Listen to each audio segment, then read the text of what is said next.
এই প্র্যাকটিস সেটের 52 দাগের প্রশ্ন পর্যন্ত আমরা সমাধান করেছি আগের ক্লাসে। আমরা আজকে 53 দাগের থেকে আমরা প্রশ্নের সমাধান করব। তো এই প্রশ্ন সমাধান করার আগে তোমাদেরকে একটা বিষয় আমি জানিয়ে দিই। তোমরা অনেকেই কমেন্ট করেছো যে দাদা আপনার নাম্বার কত। তো আমার সঙ্গে যোগাযোগ করতে চাইলে নাম্বার হচ্ছে 85 3টি নয়, 85 3টি নয়, 82 506। এই নাম্বারে তোমরা ফোন করে আমার সাথে যোগাযোগ করতে পারো। যে কোনো বিষয়ে হেল্প করার জন্য অবশ্যই আর এডুকেশন স্কুল সবসময় প্রস্তুত। চলো আমরা 53 দাগের প্রশ্ন সমাধান করি। 53 দাগের প্রশ্ন আছে, একজন মহিলার বয়স তার পুত্রের বয়সের 3 গুণ। 5 বছর আগে পুত্রের বয়স তার পিতার বয়সের 1/6 ছিল। যদি তার পিতা তার মাথার থেকে 5 বছরের বড় হয় তাহলে পুত্রের বর্তমান বয়স কত? যেহেতু পুত্রের বর্তমান বয়স বলেছে, তাহলে এখানে আমরা দিচ্ছি পুত্র, তারপরে এখানে দিচ্ছি পুত্রের মাতা অর্থাৎ ওই মহিলা, তারপর এখানে দিচ্ছি পিতা। এখন দেখো তিনজনের বয়স আমরা কিভাবে নির্ণয় করতে পারি। তার মধ্যে উত্তর চেয়েছে কিন্তু পুত্রের বর্তমান বয়স কত। তাহলে পুত্রের বর্তমান বয়স 10 বছর, 12 বছর, 15 বছর, 18 বছর থেকে একটি হবে। তা আমরা 10 বছরটা ধরবো। দেখি পুত্রের বর্তমান বয়স যদি 10 বছর হয় তাহলে মাতার বর্তমান বয়স কত হবে? তার পুত্রের 3 গুণ অর্থাৎ 30 হয়ে যাবে। আশা করি তোমরা বুঝতে পেরেছো।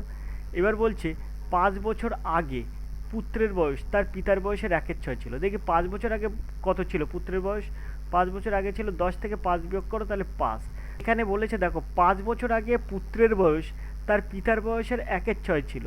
তাহলে 5 বছর আগে যদি পুত্র 5 হয় তাহলে অবশ্যই পিতার বয়স হবে 30, অর্থাৎ 30-এর 1/6 হলে তাই 5 হবে। 30-এর যদি 1/6 হয় তবেই কিন্তু পুত্রের বয়স 5 হবে। তা 5 বছর আগে যদি পুত্রের বয়স 5 হয় তাহলে 5 বছর আগে কিন্তু পিতার বয়স ছিল 30। আশা করি তোমরা বুঝতে পেরেছ। এবার বলছে যদি তার পিতা তার মাতার থেকে 5 বছরের বড় হয় তাহলে পুত্রের বর্তমান বয়স কত? যদি তার পিতা তার মাতার থেকে 5 বছরের বড় হয়, যদি 5 বছর আগে পুত্র বয়স 5 থাকে, 5 বছর আগে পিতার বয়স 30 থাকে, তাহলে 5 বছর আগে মাতার বয়স কত? 30 থেকে 5 বাদ দেবো তাহলে 25। তাহলে দেখো এখানে কিন্তু বাবা পিতা এবং মাতার মানে 5 বছর আগে পিতা এবং মাতার বয়সের পার্থক্য দেখো। 30 থেকে 5 বাদ 25 বাদ দাও তাহলে 5।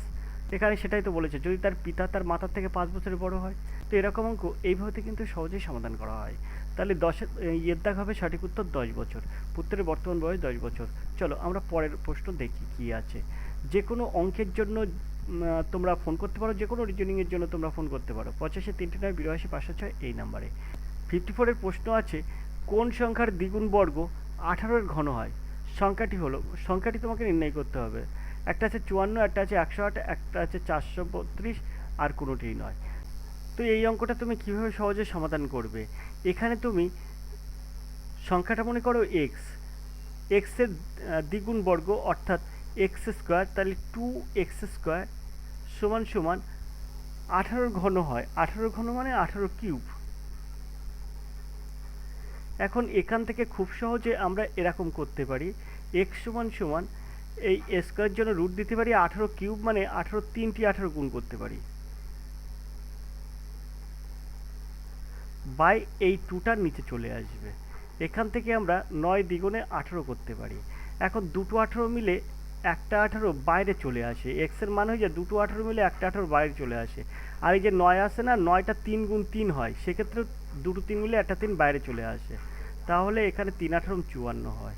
দেখো এর দাগ হবে সঠিক উত্তর। খুব সুন্দরভাবে এসব অঙ্ক সহজে সমাধান করা যায়। 55 দাগের প্রশ্ন দেখো, 20 জন ছেলের একটি দলের গড় ওজন 89.4 কিগ্রা গণনা করা হয়েছে। পরে দেখা গেল যে 87 কিগ্রা ওজনের একজনের জায়গায় 78 কিগ্রা হিসাব করা হয়েছিল। তাহলে সঠিক গড় কত? তা দেখো 89.4, 20 জনের গড় ওজন কিন্তু বলেছে 89.4 কিগ্রা। তাহলে মোট ওজন কত? তো এখানে আমরা 89.4 একে 20 দিয়ে গুণ করবো। তা 20 দিয়ে গুণ করলে একটা শূন্য বসে যায়। এবার 4 দ্বিগুণে 8, 9 দ্বিগুণে 18, 8 হাতে 1, 8 দিনে 16 আর 1 17। তো এখানে দেখো একটার আগে দশমিক, তাই এই একটার আগে দশমিক এই কেটে দিলাম, তাহলে 1788। এবার এখানে দেখো 78 কিগ্রা 87 কিগ্রা ওজন নিয়েছে, কিন্তু আসল ওজন ছিল 78 কিগ্রা। কিছু ওজন কমিয়েছে, সেটা কতটা ওজন কমিয়েছে? এই যে 87 আর এই জায়গায় যে 78, এটা কিন্তু কমিয়ে ফেলেছে, তা 8 আর কত হলো 17, 9 হলো 17, হাতে 1, 7 একে 8, এই 9 কিকিরা কমিয়ে ফেলেছে, তাই 9 কিকিরা এর সাথে যোগ করে দেবো। যোগ করলে কত হবে, 8 আর 9 17, 7, হাতে 1, 8 আর 1 9, আর এই 17 বসে গেল।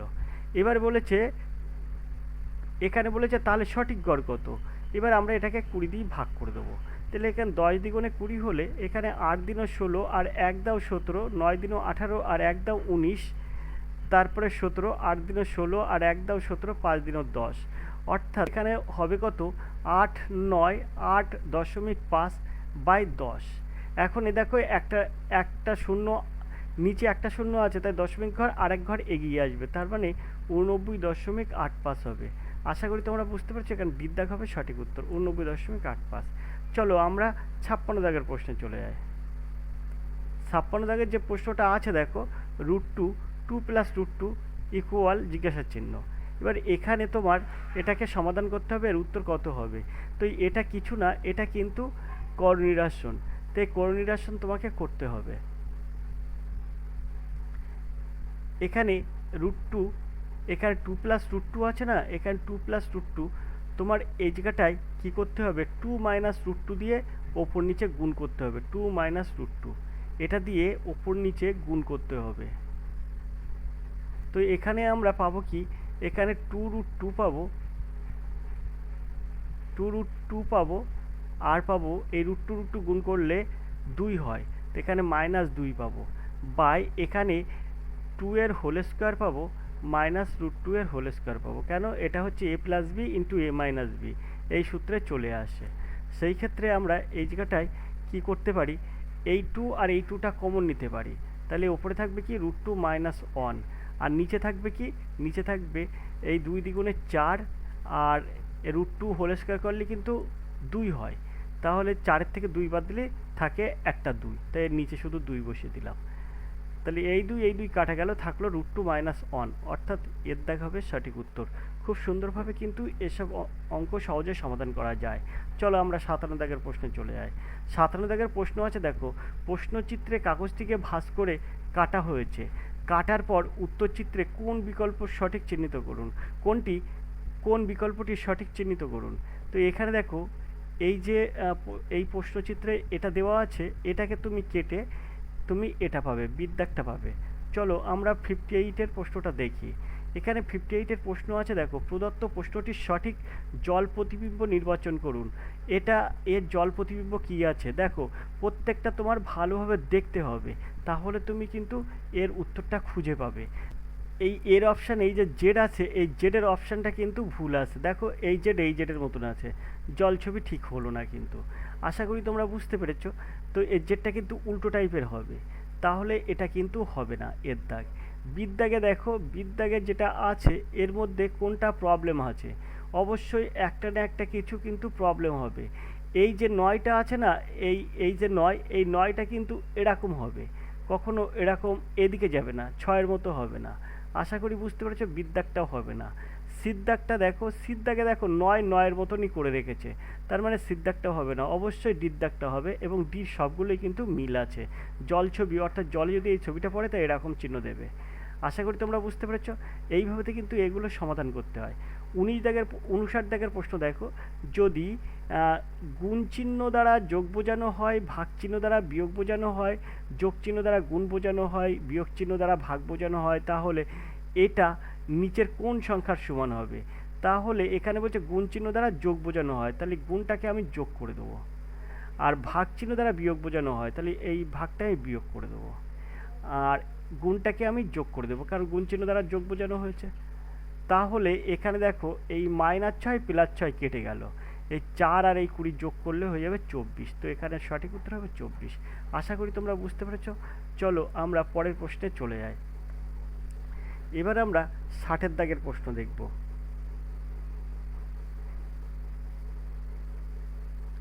60 দাগের যে প্রশ্নটা আছে, 60 দাগের প্রশ্ন দেখব, তবে তার আগে এখানে নির্দেশটা দেখে নেব। 60 থেকে 61 প্রদত্ত ছবিটি বিচার করে নিম্নলিখিত প্রশ্নগুলোর উত্তর দিন, যেখানে আয়তক্ষেত্রের অর্থ শিল্পী, বৃত্তের অর্থ খেলোয়াড়, ত্রিভুজের অর্থ ডাক্তার। তো এখানে এর সঠিক উত্তর কী হবে। তো চলো আমরা চলে যাই দেখি। এখানে এর ছবি দেওয়া আছে, আর এখানে কিন্তু বলে দেওয়া আছে। তো এখানে কিন্তু বলে দেওয়া আছে, কি বলে দেওয়া আছে এখানে তোমরা অবশ্যই দেখতে পাচ্ছ। এখানে কিন্তু বলে দেওয়া আছে প্রদত্ত ছবিটি বিচার করে নিম্নলিখিত প্রশ্নগুলোর উত্তর দিন। যেখানে আয়তক্ষেত্রের অর্থ হচ্ছে শিল্পী, বৃত্তের অর্থ খেলোয়াড়, ত্রিভুজের অর্থ ডাক্তার। তো এখানে কিন্তু সেইভাবে তো দেওয়া আছে আয়তক্ষেত্র, বর্গক্ষেত্র, ত্রিভুজ। এখন এখানে প্রশ্ন দেখো, 60-এর দাগের প্রশ্ন আছে কতজন খেলোয়াড় শিল্পী শিল্পীও নন ডাক্তারও নন। তাহলে শিল্পীও নন ডাক্তারও নন, সেটার হচ্ছে এখানে দেখো এই 25 জন, এটা কিন্তু আয়তক্ষেত্রের মধ্যে না, ত্রিভুজের মধ্যেও না, শুধু বৃত্তের মধ্যে। আশা করি তোমরা বুঝতে পেরেছো। তো এটা কিন্তু শুধু বৃত্তের মধ্যে। তো দেখো এই 25টা কিন্তু এখানে তোমার আয়তক্ষেত্রের মধ্যেও না, বর্গক্ষেত্র এই ত্রিভুজের মধ্যেও না, শুধু বৃত্তের মধ্যে। তাহলে খেলোয়াড় শিল্পী নন, হ্যাঁ খেলোয়াড় শিল্পীও নন ডাক্তারও নন, শুধু খেলোয়াড়, শিল্পী নন ডাক্তারও নন। তাহলে খেলোয়াড় শুধু 25 জন, অর্থাৎ ডি দাগ হবে সঠিক উত্তর। 100টি দাগের প্রশ্ন আছে খেলোয়াড় কিন্তু শিল্পী ও ডাক্তার এমন কতজন আছে। খেলোয়াড় কিন্তু শিল্পী ও ডাক্তার, তাতে আবার এমন কতজন আছে। তো এখানে তিনটা, এই যে তিনটা দেখো ত্রিভুজের মধ্যে আছে, এই ত্রিভুজের মধ্যে আছে, আবার এই আয়তক্ষেত্রের মধ্যে আছে, আবার এই বৃত্তের মধ্যে আছে। তো সেক্ষেত্রে সিদ্ধাগ হবে সঠিক উত্তর। তিনজন কিন্তু মানে খেলোয়াড় কিন্তু শিল্পী ও ডাক্তার। আশা করি তোমরা বুঝতে পেরেছ। চলো আমরা 62 দাগের প্রশ্নে চলে যাই। 62 দাগের প্রশ্ন আছে এখানে লাইফ ডিভাইন গ্রন্থের লেখককে। স্বামী বিবেকানন্দ, কেশবচন্দ্র সেন, সিস্টার নিবেদিতা, অরবিন্দ ঘোষ। তো অবশ্যই তোমরা জানো অরবিন্দ ঘোষ 1939 সালে এই বইটি লিখেছিলেন, যেটি কিন্তু মানুষের আধ্যাত্মিক বিবর্তনের সঙ্গে সম্পর্কিত। অর্থাৎ এখানে তাহলে আমরা সঠিক উত্তর পাচ্ছি ডি দাগ। আমরা 63 দাগের প্রশ্নে চলে যাব। কোন অঞ্চলকে দক্ষিণের শস্য ভাণ্ডার বলা হয়। কাবেরী নদীর বদ্বীপ, কৃষ্ণা নদীর বদ্বীপ, গোদাবরীর বদ্বীপ, নর্মদার বদ্বীপ। তো এখানে 63 দাগের সঠিক উত্তর কী হবে? দক্ষিণের শস্য ভাণ্ডার হচ্ছে তামিলনাড়ুর তাঞ্জাভুর জেলাকে বলা হয়, যেটি কিন্তু কাবেরী নদীর বদ্বীপে অবস্থিত। তো এখানে দক্ষিণের শস্য ভাণ্ডার, সেটি কিন্তু তামিলনাড়ুর তাঞ্জাভুর জেলাকে বলা হয়। আশা করি বুঝতে পেরেছো। আর সেটি কিন্তু এই যে কাবেরী নদীর বদ্বীপে, অর্থাৎ এর দাগ হবে সঠিক উত্তর। এবার কাবেরী নদীটা তাহলে কোথায় অবস্থিত? অবশ্যই তামিলনাড়ুতে অবস্থিত। চলে যাব আমরা পরের প্রশ্নে। কোনটি প্রাচীনতম জলবিদ্যুৎ কেন্দ্র? এখানে আছে মেঠুর, এখানে আছে মাসকুন্দ, শিবসমুদ্রম, দার্জিলিং। তাহলে এখানে এর সঠিক উত্তর কী হবে? তো এখানে সঠিক উত্তর হবে সিদ্ধাগ। ভারতের প্রথম জলবিদ্যুৎ শক্তি কেন্দ্র হচ্ছে 1898 সালে দার্জিলিংয়ে স্থাপিত হয়। তারপরেই কিন্তু 1902 সালে কাবেরীর শিবসমুদ্রম জলপ্রপাতের কাছে আরও একটি স্থাপিত হয়। তাহলে এখানে এর সঠিক উত্তর হবে কিন্তু শিবসমুদ্রম ও দার্জিলিং। আশা করি তোমরা বুঝতে পেরেছ।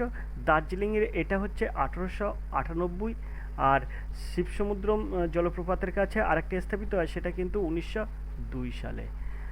শিবসমুদ্রম জলপ্রপাত কোথায় অবস্থিত? কাবেরী নদীর অবস্থিত। কাবেরী নদীটা কোথায়? তামিলনাড়ুতে। আশা করি তোমরা বুঝতে পেরেছো। আর কাবেরীর সঙ্গে শিবসমুদ্রম তোমরা কি করে মুখস্থ করে রাখবে? তো শিবের স্ত্রীর নাম হচ্ছে দুর্গা, দুর্গার অপর নাম কিন্তু কাবেরী। তাহলে কাবেরী নদীর ওপরে শিবসমুদ্রম জলপ্রপাত অবস্থিত। আশা করি তোমরা বুঝতে পেরেছো। আর ভুল যাবে না, শিবসমুদ্রম জলপ্রপাত কাবেরী নদীর উপরে অবস্থিত। কাবেরী নদীটা কোথায়? তামিলনাড়ু। তাহলে আমরা এটা টিপসটা কীভাবে মনে রাখবো? শিবের স্ত্রীর নাম হচ্ছে পার্বতী বা দুর্গা, ঠিক আছে? তার অপর নাম হচ্ছে কাবেরী আছে। তাহলে শিবের স্ত্রী কাবেরী, এটা তোমাকে মনে রাখতে হবে। আর সেটা কোথায় অবস্থিত? তামিলনাড়ুতে অবস্থিত। সেখানে তোমাকে মনে রাখতে হবে এরা তামিল ভাষায় কথা বলে। আশা করি তোমরা বুঝতে পেরেছো। চলো আমরা পরের প্রশ্নে চলে যাই। 65 দাগের প্রশ্ন কি আছে? কোন মহাসাগরের স্রোত ঋতু হিসেবে দিক পরিবর্তন করে? আটলান্টিকা মহাসাগর, প্রশান্ত মহাসাগর, ভারত মহাসাগর, আরব সাগর। তো এর মধ্যে ভারত মহাসাগর কিন্তু বিশেষ ঋতুতে কিন্তু দিক পরিবর্তন করে। ভারত মহাসাগরের উত্তর গোলার্ধের স্রোত ঋতু হিসেবে দিক পরিবর্তন করে, বিশেষ করে মৌসুমী বায়ুর প্রভাবে। এই পরিবর্তনের কারণ শীতকালে স্রোত একদিকে এবং গ্রীষ্মকালে স্রোত অন্যদিকে প্রবাহিত হয়। চলো আমরা 66 দাগের প্রশ্নে চলে যাই।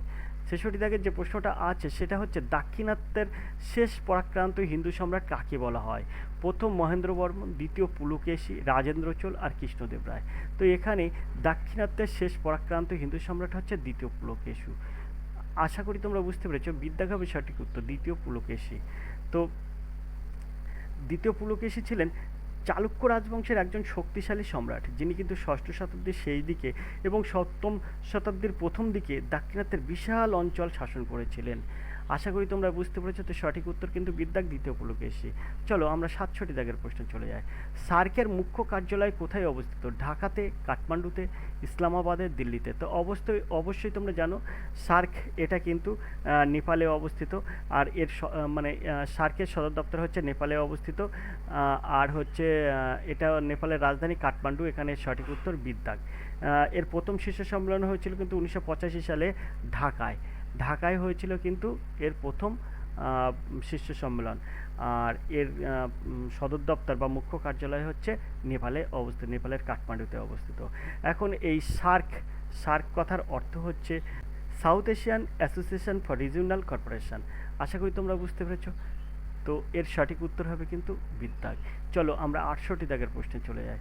68 দাগের যে প্রশ্নটা আছে সেটা হচ্ছে বাংলার আদিনা মসজিদ কে নির্মাণ করেন? ইলিয়াস শাহ, সিকিন্দার শাহ, আজিম শাহ আর হামজা শাহ। তো এখানে 68 দাগের সঠিক উত্তর কী হবে? তো এখানে 68 দাগের সঠিক উত্তর হবে কিন্তু বিদ্যাক। এই যে সিকান্দার শাহ, বাংলার আদিনা মসজিদ কে নির্মাণ করেন? সিকিন্দার শাহ। মালদার পান্ডুয়াতে সুলতান সিকান্দার শাহ কিন্তু 1369 খ্রিস্টাব্দে আদিনা মসজিদ নির্মাণ করেন সিকান্দার শাহ। আশা করি তোমরা বুঝতে পেরেছো। এই মসজিদটি ছিল বাংলার বৃহত্তম এবং উপমহাদেশের বৃহত্তম মসজিদগুলির একটা অন্যতম, সিকান্দার শাহ মসজিদ। সিকান্দার শাহ এর তৈরি আদিনা মসজিদ। আশা করি তোমরা বুঝতে পেরেছো। চলো আমরা পরের প্রশ্নে চলে যাই। পরের প্রশ্ন কি আছে? 69-এর প্রশ্ন। দেখো 69-এর যে প্রশ্নটা আছে এইগুলো খুব সহজ টিপস এবং ট্রিক্স ইউজ করে কিন্তু তোমরা সমাধান করতে পারো। একটি ছক্কা দুটি অবস্থান দেখানো হয়েছে, 2-এর বিপরীতে কোন সংখ্যা আছে? তো দেখো এর ওপরে কিন্তু 5 আছে, এর ওপরে 5 আছে, এর এ সাইডে 1 আছে, এ সাইডে 1 আছে, কিন্তু এইটা সাইড চেঞ্জ করে 2 দিয়েছে, একটা 4 দিয়েছে। তাহলে অবশ্যই এই দুটোর মধ্যে মিল আছে, তাহলে এখানে 2-এর বিপরীতে 4ই হবে। তুমি দেখো এখানে কিন্তু তাই হবে। আশা করি তোমরা বুঝতে পারছো। এইগুলো হচ্ছে এর টিপস। কিন্তু এরকম একই রকম লেভেল থাকলে কিন্তু এই যে দুটোর মধ্যে একটা পাল্টাপাল্টি থাকলে তুমি দেখবে এর বিপরীতে সেটাই থাকবে। তো 2-এর বিপরীতে 4 থাকবে অথবা 4-এর বিপরীতে 2 থাকবে। আশা করি তোমরা বুঝতে পেরেছো। চলো আমরা 70 দাগের প্রশ্নে চলে যাই। প্রশ্নের চিহ্নিত চিত্রটিতে ছবির মধ্যে গোপন করা ও লুকানো আছে। এই যে ছবিটা, এই যে চিত্রটা দেওয়া আছে, এটা কোন চিত্র থেকে এটা করা যায়? তো অপশানগুলো আমরা দেখবো। চলো আমরা পরে অপশানগুলো দেখি।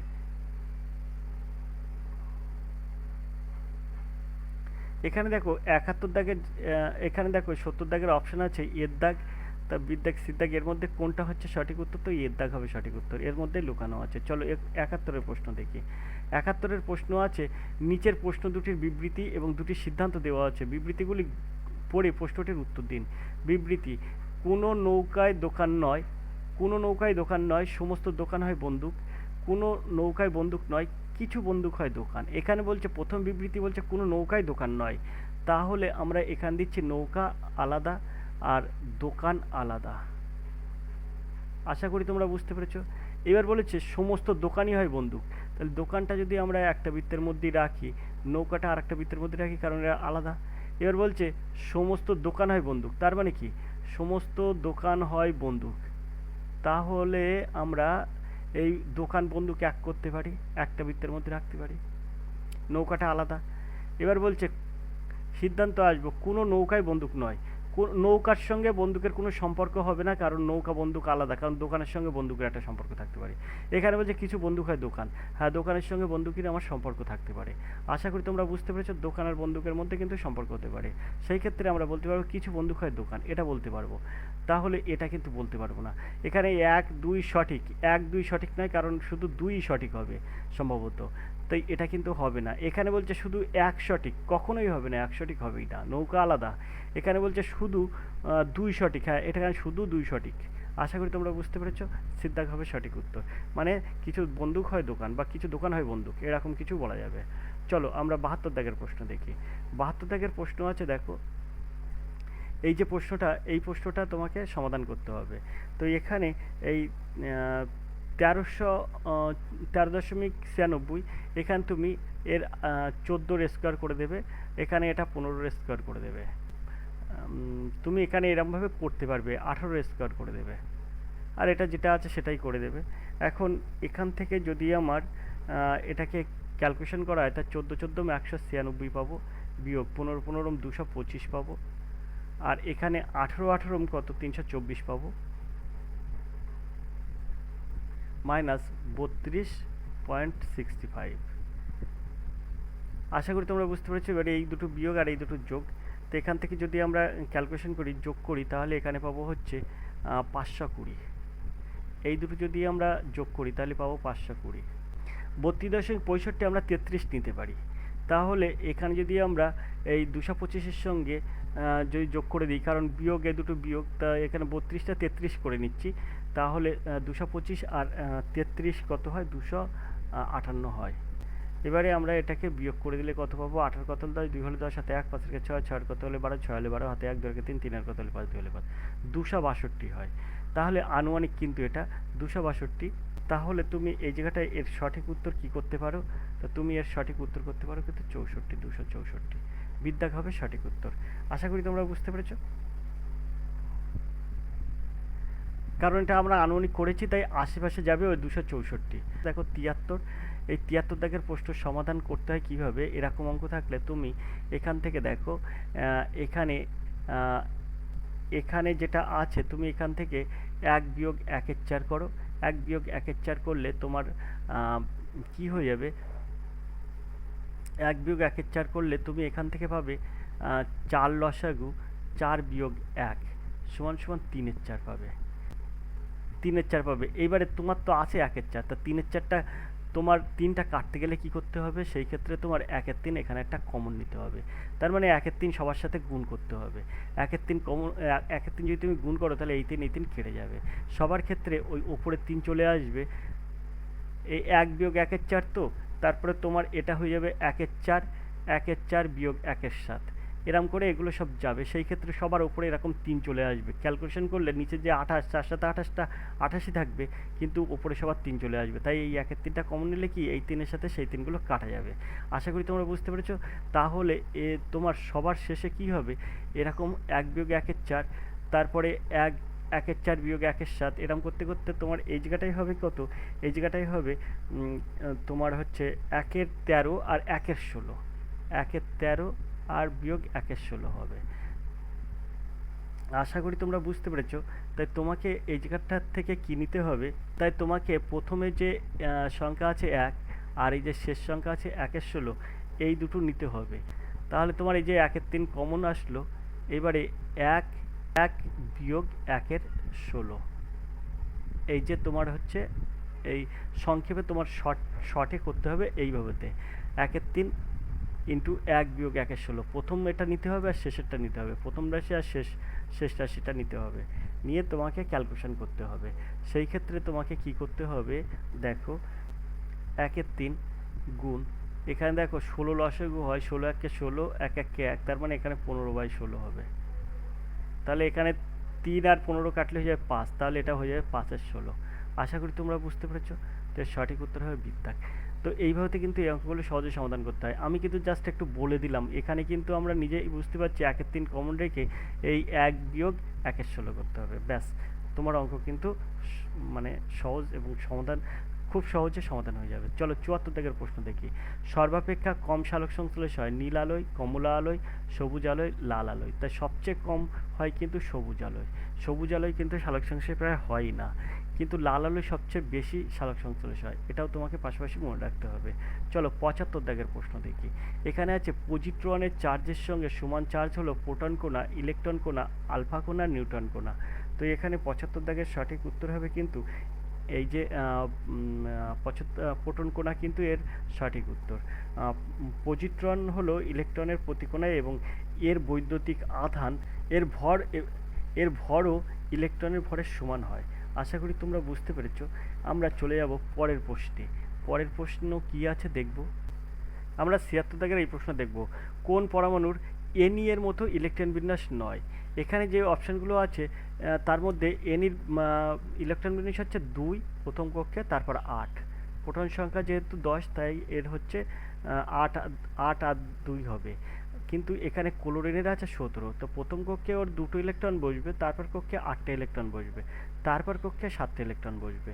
তাই এই যে এগুলোর সঙ্গে এগুলো সবগুলো কিন্তু মিল থাকবে, কিন্তু এটার কিন্তু মিল থাকবে না, এই ক্লোরিনের ক্ষেত্রে কিন্তু মিল থাকবে না। তাই এখানে এর সঠিক উত্তর হবে এনির মতন ইলেকট্রন বিন্যাস নয় হচ্ছে ক্লোরিনের। আশা করি তোমরা বুঝতে পেরেছো। আমরা চলে যাব পরের প্রশ্নে। পরের প্রশ্ন কি আছে? 77 প্রশ্ন আছে, যে আইসোটোপ ক্যান্সারের চিকিৎসায় ব্যবহৃত হয়। দেখো এই 76 দাগের প্রশ্ন আরও তোমরা যদি জানতে চাও তাহলে তোমরা আমাকে ফোন করতে হবে 85 39 82 506 এই নাম্বারে।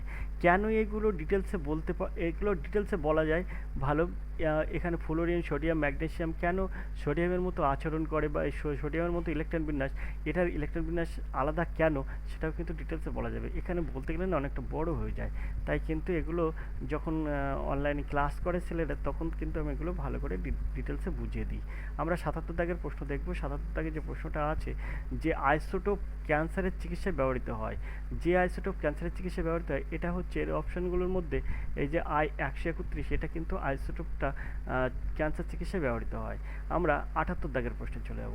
পরিবেশে নাইট্রোজেন গ্যাসের বৃহৎ সংগ্রাহক হলো বায়ু, পৃথিবী, ভূত্বক, সমুদ্র, উদ্ভিদ এবং প্রাণী। তো এখানে সঠিক উত্তর হবে কিন্তু বায়ু।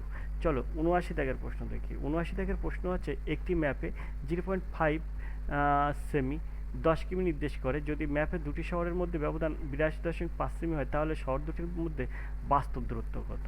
তো বাস্তব দূরত্ব তোমাকে এখানে চেয়েছে, তাহলে 0.5 সেমি সমান সমান হচ্ছে 10 কিমি। তাহলে 1 সেমি সমান কত? তাহলে 0.5। আর এই 82.5 সেমি এইটা সমান কত? 82.5 এইটা সমান কত? তাহলে এইটার আগে দশমিক, এইটার আগে দশমিক, এইটা আমরা কেটে দেবো। তাহলে এখানে আমরা পাবো কত? 5 একে 5 আর 3 দাও 8, 5 ছক 30 আর 2 দাও 32, 5 5 25, 165। 165 সঙ্গে 10 যদি আমরা গুণ করি তাহলে হয়ে যাবে 1650। 1650 কিমি হচ্ছে এর সঠিক উত্তর, অর্থাৎ বিদ্যাগ হবে সঠিক উত্তর। আশা করি তোমরা বুঝতে পেরেছো। চলো আমরা 80 দাগের প্রশ্নে চলে যাই। আমরা এবার 80 দাগের এই প্রশ্নটা দেখব। এক ব্যক্তি কিছু জিনিস কিনে 5% লাভে বিক্রি করলো। যদি সে 5% কম দামে জিনিসটি কিনে 1 টাকা কম দামে বিক্রি করতো, তারপর দেখো এখানে বলছে তাহলে তার 10% লাভ হতো। জিনিসটির ক্রয় মূল্য কত? তো জিনিসটির ক্রয় মূল্য তুমি যদি বার করতে চাও তাহলে এখান থেকে সহজেই বার করতে পারবে। দেখো জিনিসটির ক্রয় মূল্য 100 টাকা আছে, 150 টাকা আছে, 200 টাকা আছে, 500 টাকা আছে। তো 100, 200, 500-র মধ্যে আমরা দেখব। তো আমরা প্রথমে মনে করলাম জিনিসটির ক্রয় মূল্য হচ্ছে 200 টাকা। এখন আমরা চলে যাব এই পেজে। এখন এখানে আছে দেখো, এক ব্যক্তি কিছু জিনিস কিনে 5% লাভে বিক্রি করেছে। তা ক্রয় মূল্য আমি ধরেছি কত? জিনিসটার ক্রয় মূল্য ধরেছি 200 টাকা। 5% লাভে বিক্রি করা মানে কি? বিক্রয় মূল্য তখন কত হয়ে যাবে? 5% 100 টাকা যদি 5 টাকা লাভ হয় তাহলে 200 টাকায় সে 200 টাকায় সে 10 টাকা লাভ করবে, তাহলে বিক্রয় মূল্য হয়ে যাবে 210 টাকা। আশা করি তোমরা বুঝতে পেরেছো। ক্রয় মূল্য 200 টাকা, 5% লাভে বিক্রি করলে বিক্রয় মূল্য হবে 210 টাকা। এখানে বলছে যদি সে 5% কম দামে জিনিসটি কেনে তাহলে তখন কত হবে ক্রয় মূল্য? তখন 5% কম দামে কিনলে ক্রয় মূল্য হয়ে যাবে 200 টাকার থেকে 5% কম, মানে 100 টাকায় 5 টাকা আর 100 টাকায় 5 টাকা, তার মানে 10 টাকা কম হয়ে যাবে। সেই ক্ষেত্রে ক্রয় মূল্য হয়ে যাবে 190 টাকা। সেই ক্ষেত্রে বিক্রয় মূল্য কত হয়ে যাবে? কারণ ওই আগের পেজে বলেছে 10% লাভ হবে, তাহলে বিক্রয় মূল্য 190 টাকার উপরে 10% লাভ করতে গেলে বিক্রয় মূল্য কত হবে? তো 190 ইন্টু 100 10/100, তাহলে বিক্রয় মূল্য কত আসছে আমরা কিন্তু দেখছি। তাহলে এই শূন্য, এই শূন্য, এই শূন্য, এই শূন্য, দেখো 9 11 99, 9 হাতে 9, 11 কে 11 আর 9 20। তাহলে এবার বিক্রয় মূল্য হচ্ছে 209 টাকা, আগের বিক্রয় মূল্য ছিল 210 টাকা। তাহলে আমরা পার্থক্যটা কত পাচ্ছি? 1 টাকা। দেখো 1 টাকা কমে, দেখো আগে 210 টাকায় বিক্রি করতে এখন 209 টাকায় বিক্রি করছে, 1 টাকা কমেছে। তো এর সঠিক উত্তর হবে কিন্তু 1 টাকা। আশা করি তোমরা বুঝতে পেরেছো। এইভাবে কিন্তু এই অঙ্কগুলো সহজে সমাধান করা হয়। চলো আমরা 81 দাগের প্রশ্নে চলে যাই। তো এর সঠিক উত্তর হবে কিন্তু 200, সিদ্ধাগ হবে সঠিক উত্তর। তো আমরা পরের প্রশ্ন দেখব কি আছে। 81 দাগের প্রশ্ন। 81 দাগের প্রশ্ন আছে, একজন পুরুষ এবং একজন বালক একসঙ্গে একটি কাজ 24 দিনে শেষ করতে পারে। যদি সে 6 দিনে পুরুষ একা কাজটি করে তাহলে কাজটি 26 দিনে শেষ হয়ে যায়। বালকের কাজটি একা কত দিনে শেষ করবে? এই যে প্রশ্ন 81 দাগের থেকে পরের প্রশ্নগুলো আমরা পরের একটি ক্লাসে করব। আজকের ক্লাস এই পর্যন্ত রাখছি, পরের ক্লাস দেখতে থাকার জন্য দেখতে থাকো, পরের ক্লাস দেখতে থাকো আর এডুকেশন স্কুল। দেখা হবে পরের ক্লাসে, ততক্ষণ তুমি ভালো থাকো, সুস্থ থাকো, ধন্যবাদ, তোমার দিন শুভ হোক।